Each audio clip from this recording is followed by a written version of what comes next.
Hello नमस्ते, मैं हूँ नितिका, आपकी लाइफ साइंस एजुकेटर और आज हम स्टार्ट करने वाले हैं नीट पेपर 2020 सेट F1 के सॉल्यूशंस। तो इससे पहले कि हम सॉल्यूशन स्टार्ट करें, प्लीज़ मेरे चैनल को लाइक एंड सब्सक्राइब करना मत भूलिएगा। Please press the bell icon. I am also there on Facebook and Instagram, so like my pages over there. And if you want to read more about on this topic or some other topic in biology, so please visit www.learnsciencesonline.com. Let's learn online. So the very first question in this set is, in light reaction, plastoquinone facilitates the transfer of electron from photosystem 1 to NADP, photosystem 1 to ATP synthase, photosystem 2 to cytochrome B6F complex, cytochrome B6F complex to photosystem 1.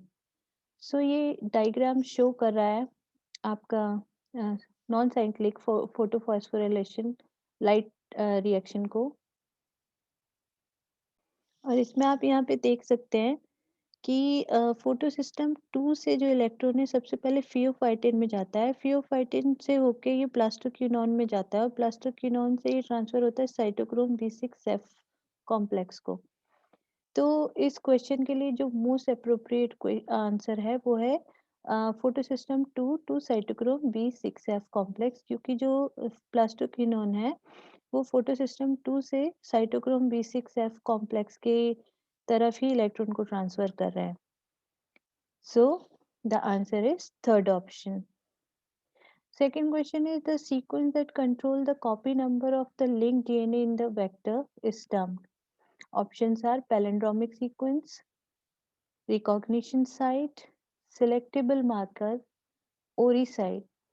So जब भी हम बात करते हैं इसका DNA replication की through vector, palindromic sequence वो sequence होता है जो कि आगे से पीछे से सेम होता है। जैसे कि मलयालम मलयालम को आप आगे से पढ़ो या पीछे से पढ़ो सेम रहेगा।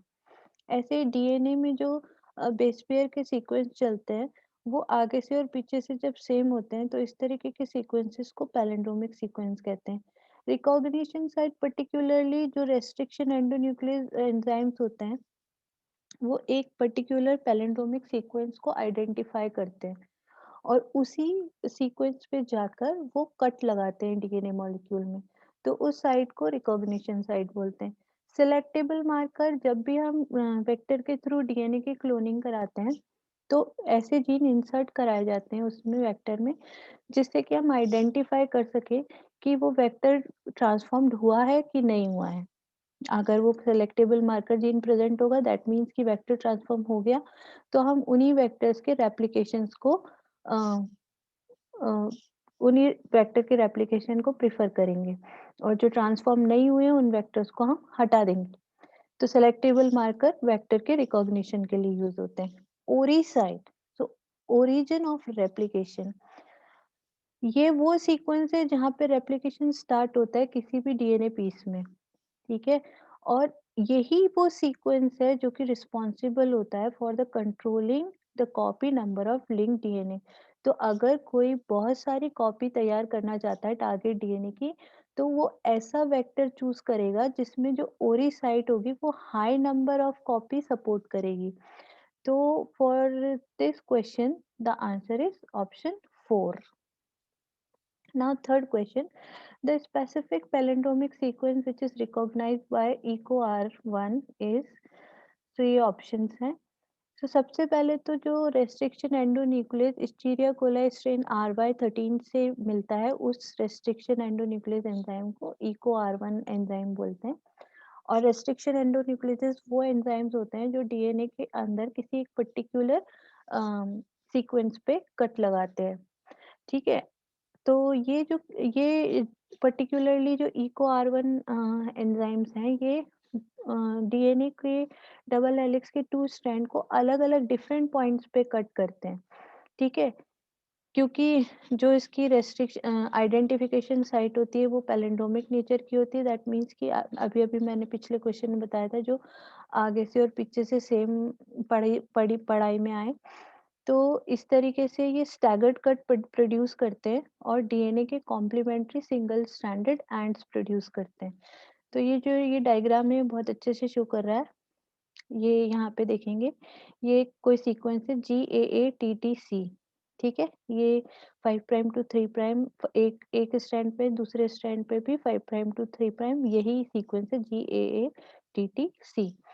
इस पे इको R1 से अगर कट लगवाया जाएगा, तो ये पर्टिकुलरली जी और ए के बीच में कट लगाएगा, ये स्टैगर्ड कट लगाएगा। तो as a result overhang produce होंगे, ओवरहैंग एंडिंग प्रोड्यूस होंगे, इस तरीके से। तो बहुत ही क्लियर है कि इस क्वेश्चन का आंसर जो है वो है 5 प्राइम टू 3 प्राइम GAATTC। तो इस क्वेश्चन का आंसर भी है option third. Now, question number 4, identify the wrong statement with reference to immunity. अब statement 1 कह रहा है active immunity is quick and give full response. तो यही wrong है क्योंकि active immunity quick नहीं होती, slow होती है। चलिए आगे ऑप्शन देख लेते हैं।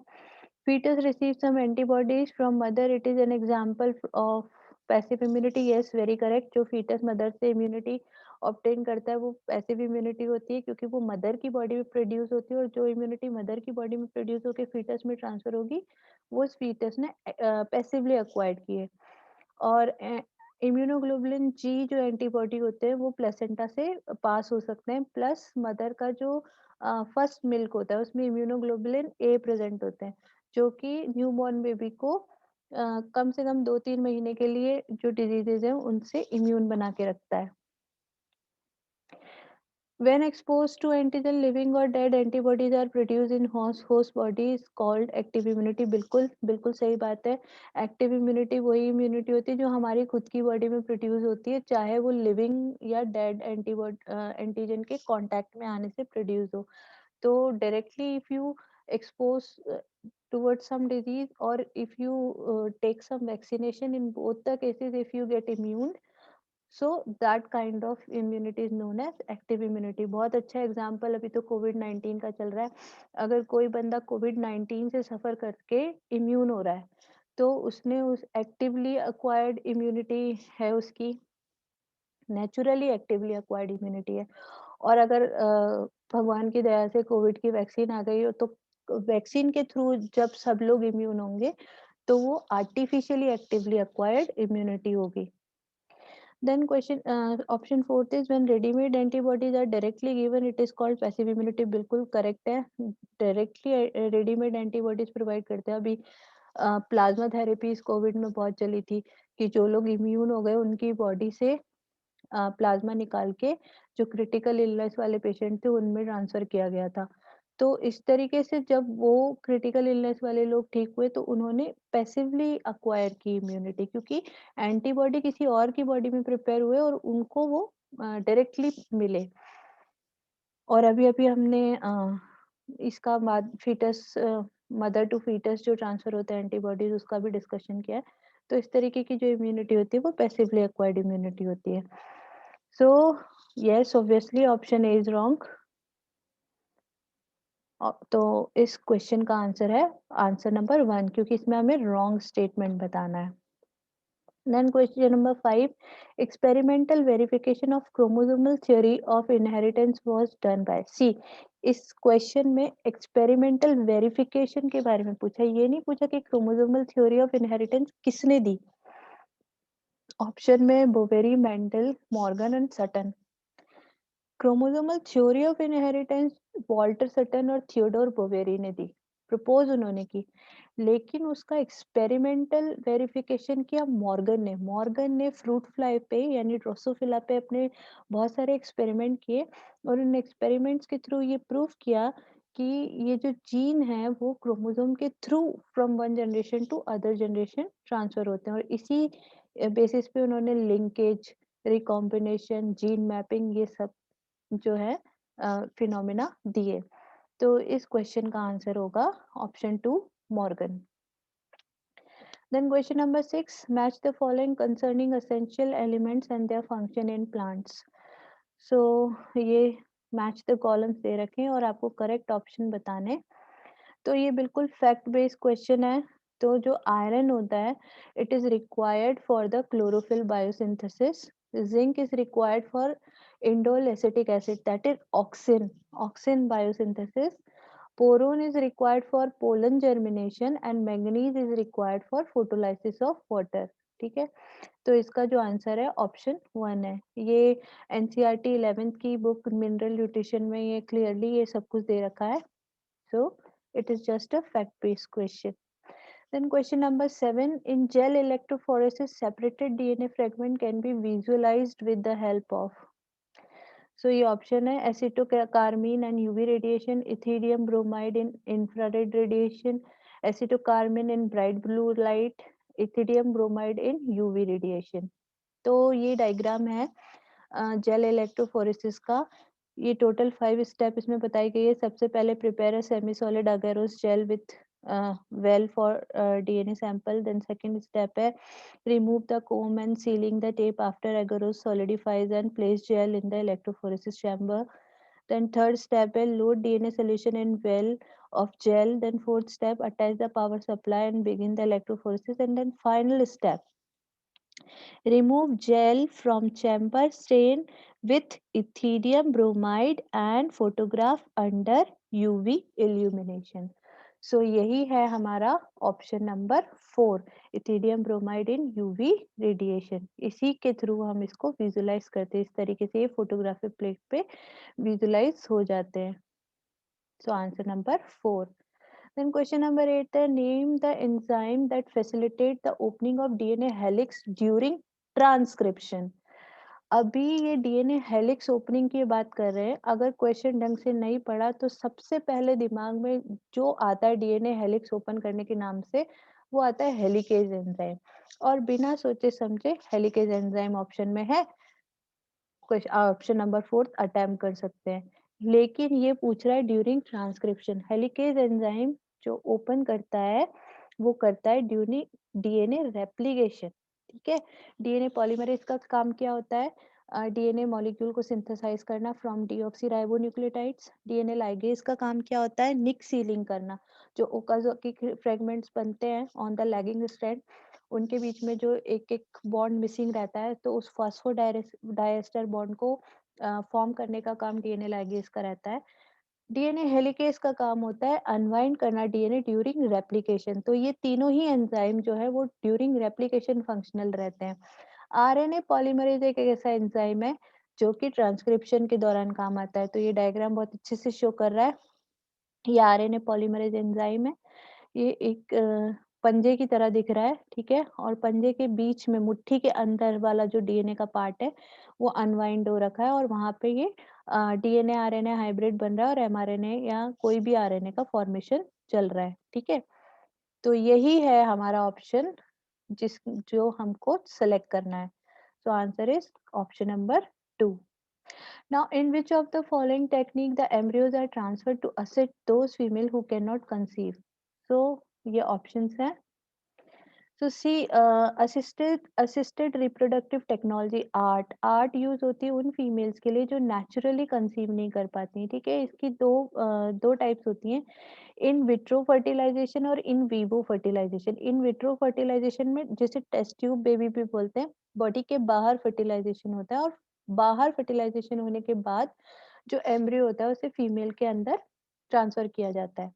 इन विवो में फीमेल की बॉडी के अंदर ही फर्टिलाइजेशन कराया जाता है, असिस्टेड फर्टिलाइजेशन कराया जाता है। लेकिन यहाँ पे हमसे क्वेश्चन में पूछा है एम्ब्रियोज आर ट्रांसफर्ड, यानी कि बाहर फर्टिलाइजेशन किया और फिर एम्ब्रियो को बॉडी के अंदर ट्रांसफर किया। तो दो ऑप्शन होते हैं, जिफ्ट जैसे जाइगोट इंट्राफैलोपियन ट्रांसफर ऑफ एम्ब्रियो कहते हैं, जिसमें जाइगोट जिसमें लेस देन 8 ब्लास्टोमियर होती है उसे फैलोपियन ट्यूब के अंदर ट्रांसफर कराया जाता है। और सेकंड ऑप्शन है intra uterine transfer of embryo more than 8 blastomere. तो जब वो एम्ब्रियो बन जाता है मोर देन 8 ब्लास्टोमियर होती है, उस टाइम पे उसको यूट्रस के अंदर ट्रांसफर किया जाता है। तो क्लियर है इसमें थर्ड ऑप्शन जाइगोट इंट्राफैलोपियन ट्रांसफर और intra uterine transfer. So option number third. बाकी के जो सारे हैं आई ये है ICSI, इंट्रासाइटोप्लाज्मिक स्पर्म इंजेक्शन, ये गलत है इस वाले फर्स्ट वाले ऑप्शन में। सेकंड वाले ऑप्शन में दोनों ही गलत है। गैमीट इंट्रा फैलोपियन ट्रांसफर भी गलत है। इसमें डायरेक्टली स्पर्म को फैलोपियन ट्यूब में ट्रांसफर कराया जाता है ताकि एग और स्पर्म फैलोपियन ट्यूब में फर्टिलाइज हो सके। और इंट्रासाइटोप्लाज्मिक स्पर्म इंजेक्शन तो है ही गलत। थर्ड अपना सही है।